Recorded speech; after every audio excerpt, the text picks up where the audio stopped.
My married name is Chieko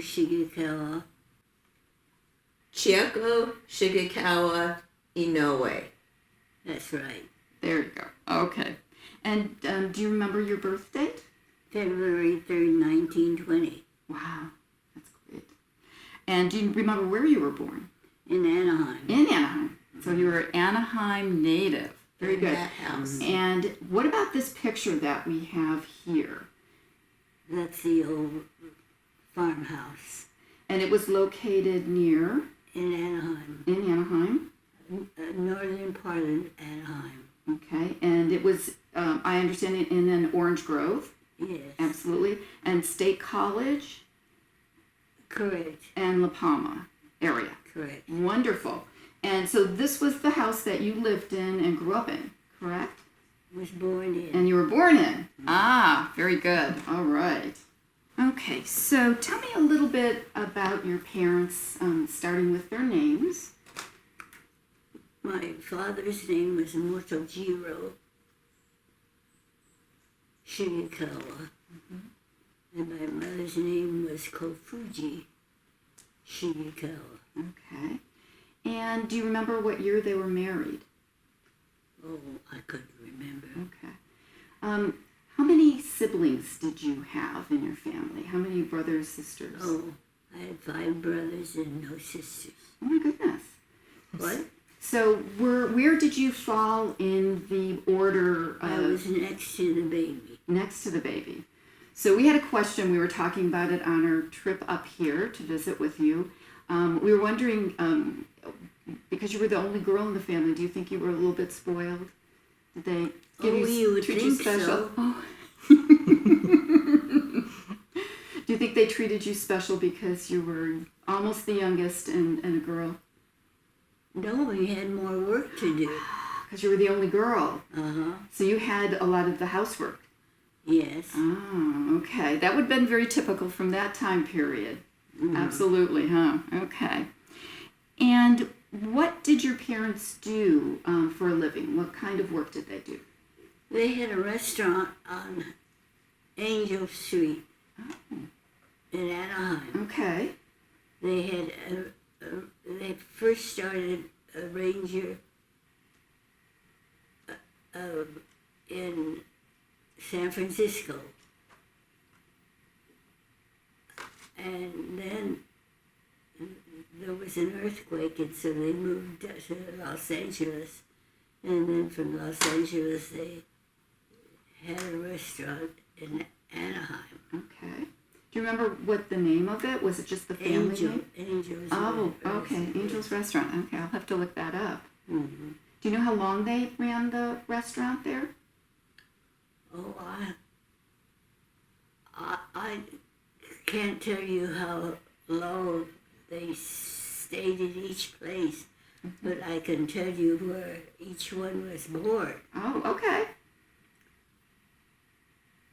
The first 3 were born in San Francisco, Okay. and the 3rd and 4th were born in Los Angeles. Okay.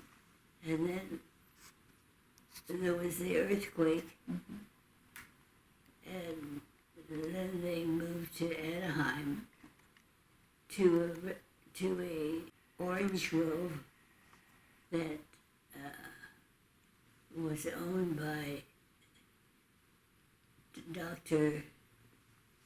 What was his name? Dr.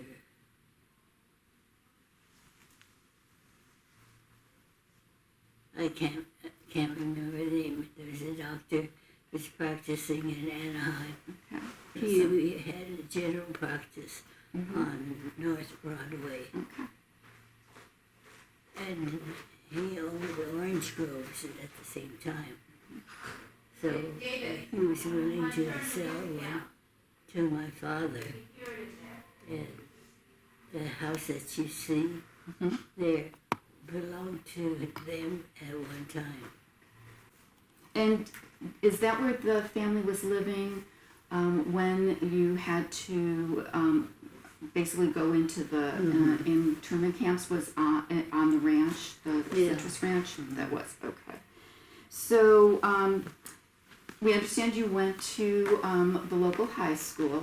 Mm-hmm. Do you remember what year you graduated from Anaheim High School? 1938. 1938, class of 1938. And how about college? Did you attend college? I went to UCLA Okay. first 2 years. Didn't graduate from UCLA because of the war. Okay. But in the meantime, I went back east to Temple University and graduated from there. And that was after the war that During. you were able to? It was during, oh, She okay. left during the war. Oh, from post- okay. During the war. All right. And I came back to LA and got a job with it at Los Angeles County.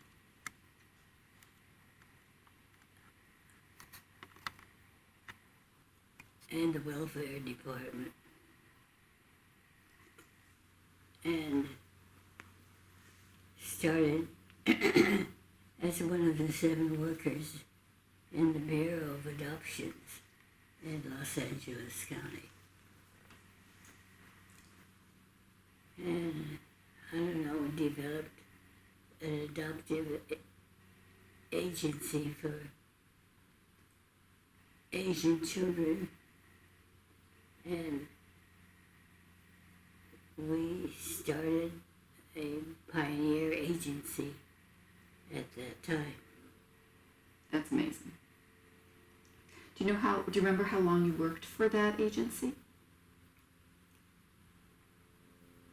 Oh, I can't remember. Did you work after you got married? Or did you stop working when you got married?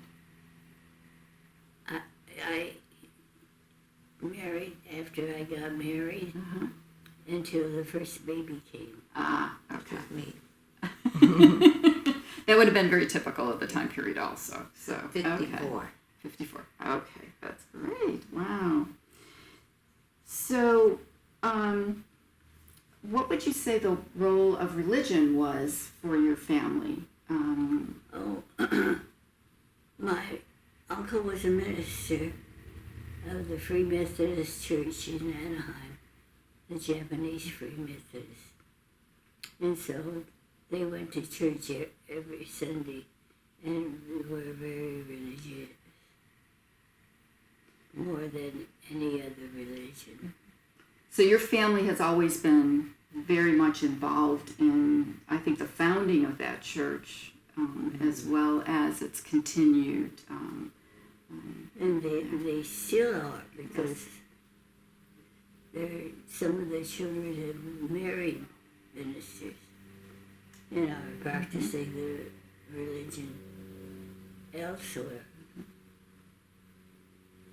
That's amazing too. Okay, so how did you feel when you learned that what the government had planned, that they were going to be incarcerating the Japanese American population on the West Coast, and that would involve you and your family?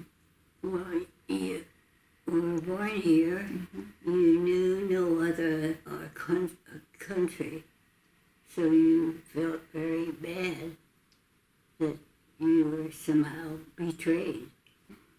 Do you know of any of the families in the Anaheim area that chose not to evacuate? There were other types of programs available, not a lot of options, but for example, you could go to like Utah or more eastward, more inland, to avoid going into the internment camps. Do you remember any of the Anaheim families that might have chosen that particular option? Well, some families went back east because their children were accepted into different universities, and there were job opportunities for them. Whereas if they stayed in California, there would be no jobs because it would be too close to the border of the fighting line. Were you surprised that there wasn't a lot of protest from the people that you knew in Anaheim, like other religious communities or the newspaper or, even fellow students, that there weren't people that came out in support of the Japanese American community and said, no, you can't do that? I guess there was not that protests as violent as other places because we have been there so long, longer than some of the white people. That's true. That is true. So your family went to the Poston camp, is that correct? Yes. Colorado River camp, it's Yes. also called. And was it all of your brothers, the 5 brothers and your parents and you? Well, some of them, one brother went to Sacramento camp because he was working for the government then.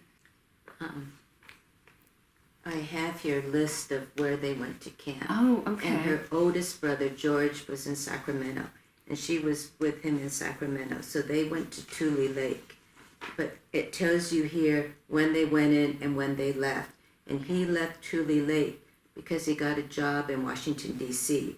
And when he got a job in Washington, D.C., that's when Mom went to Poston to be with her parents. Okay. So she was in Tule Lake, and she said a guard had to take her on the train and stay with her the whole time to go from Tule Lake to Poston. And then the second brother was at Poston, that's Kiyoshi, and he was like the chief of police of the camp there. That's Marlene's father. Wow, okay. And the third brother, Toy, was in school in Michigan. So he didn't have to go to camp because he was at Michigan. Mm-hmm. Then the other 2, Uncle Homer and Uncle Bill, went to Poston. It says they went to Poston, but they left here and they went into the Army. So it tells you when they were in, when they left, and where they went to. And she left Poston to go to Temple back east to go finish school. Mm-hmm. Okay.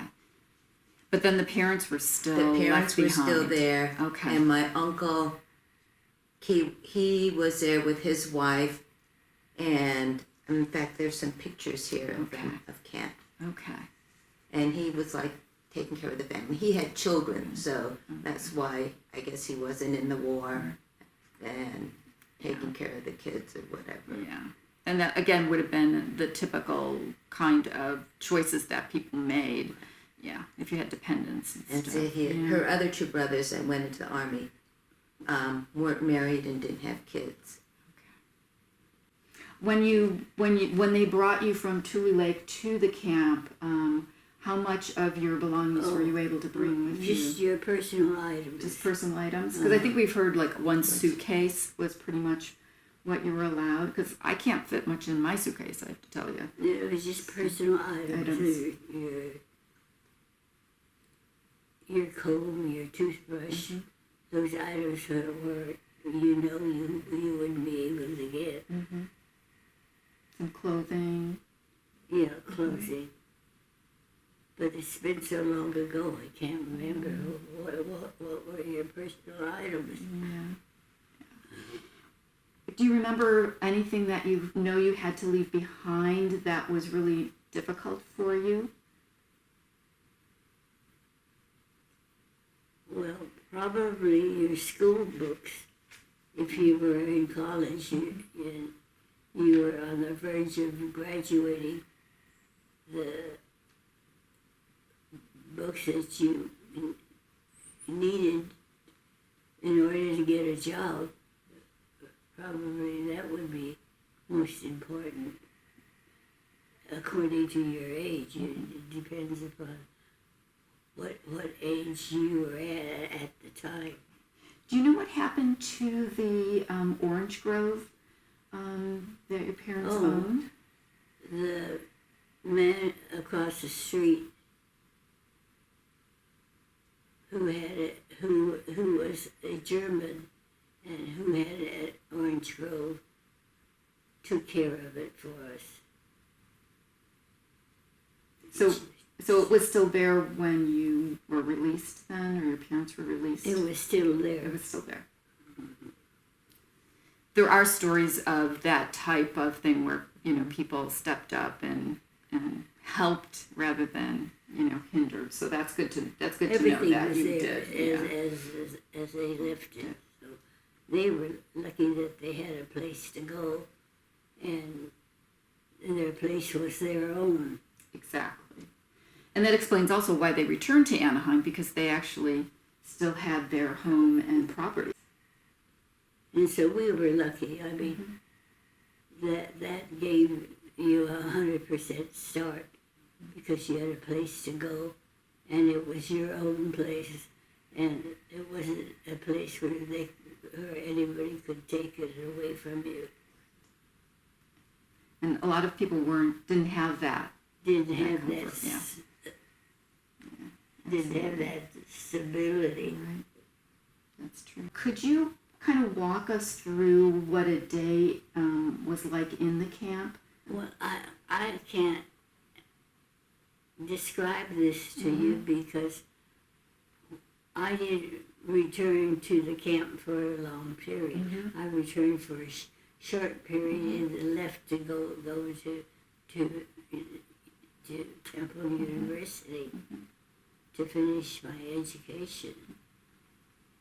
And then I returned with a degree so that I could get a job. Do you remember, though, if there were any special activities in the camp that you might have participated in? Did they have a dance or No, nothing like that while you were there? No, this was far beyond that period when people were preparing to return home, and the cities were preparing to accept them.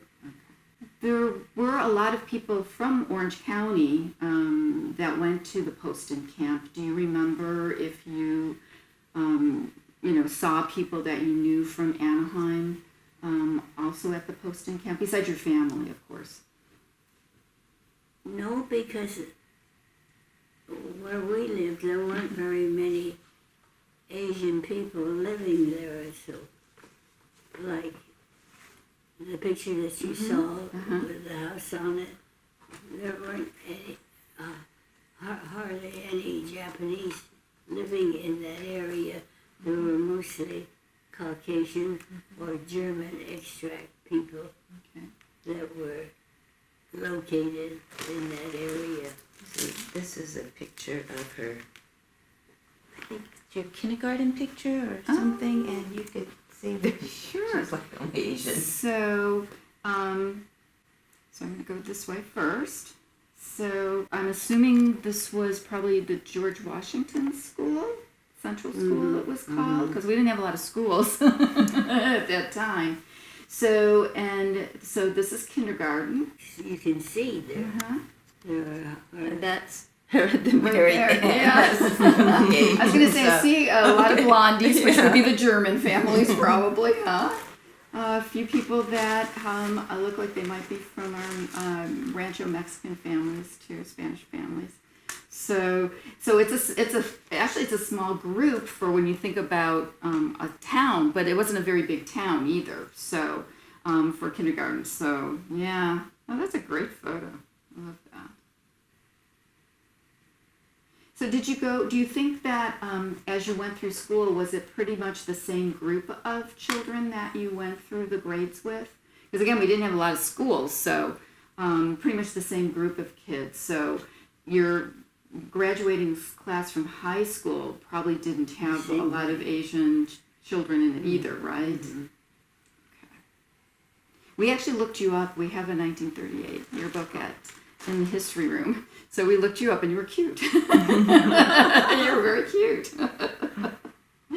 Okay. Now, you had mentioned that some of the brothers had gone into the Army from the camp. And again, I mean, when we're talking about the fact that you felt betrayed by the government, and yet here's your brothers, enlisting and going off to fight for the United States,